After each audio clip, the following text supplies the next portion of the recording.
ராஜாதி ராஜாயே என்றென்றும் ஆண்டிடுவார். இயேசுவின் குடும்பம் ஒன்று உண்டு, அன்பு நிறைந்த இடம் இடம் உண்டு.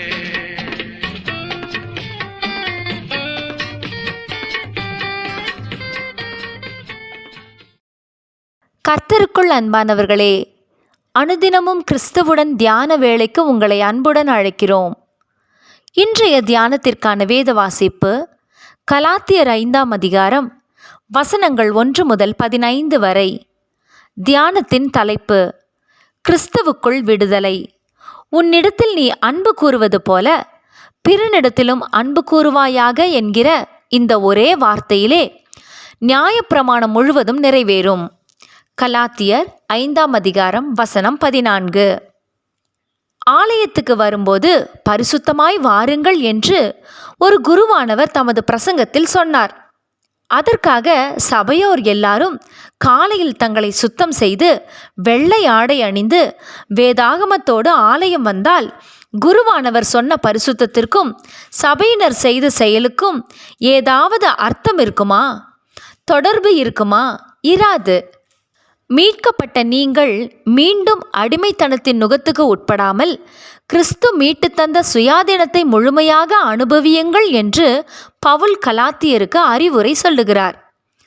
விருத்த சேதனம் என்பது அன்று யூத மத சட்டத்தில் முக்கியமான ஒரு கட்டளையாக இருந்தது.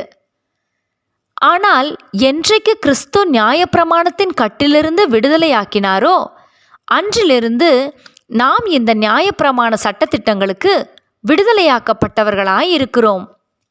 நாம் சுயாதீனத்தை கிறிஸ்துவுக்குள்ளாக அனுபவிக்கிறவர்களாய் இருக்கிறோம். விடுதலையோடு ஜீவிக்கக்கூடியவர்களாக இருக்கிறோம். இனி சுதந்திரம் நமக்கு உண்டு. இயேசு கிறிஸ்துவினிடத்தில் விருத்த சேதனமும் விருத்த சேதனம் இல்லாமையும் ஒன்றுக்கும் உதவாது.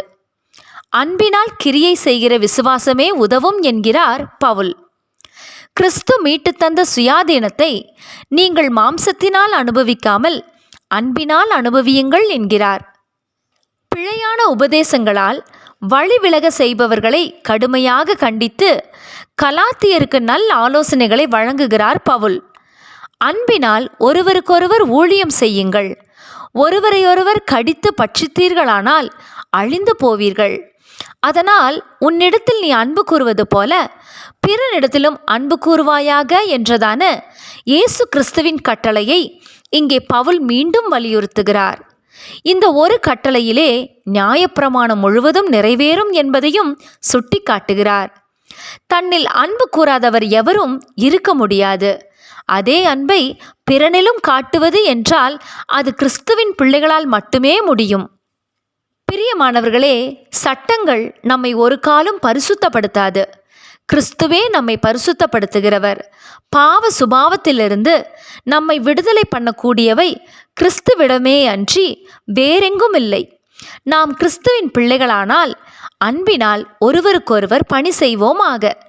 தேவனிடத்தில் அன்பு கூறுகிறவன் தன் சகோதரனிடத்திலும் அன்பு கூற வேண்டுமென்கிற இந்த கற்பனையை அவராலே பெற்றிருக்கிறோம்.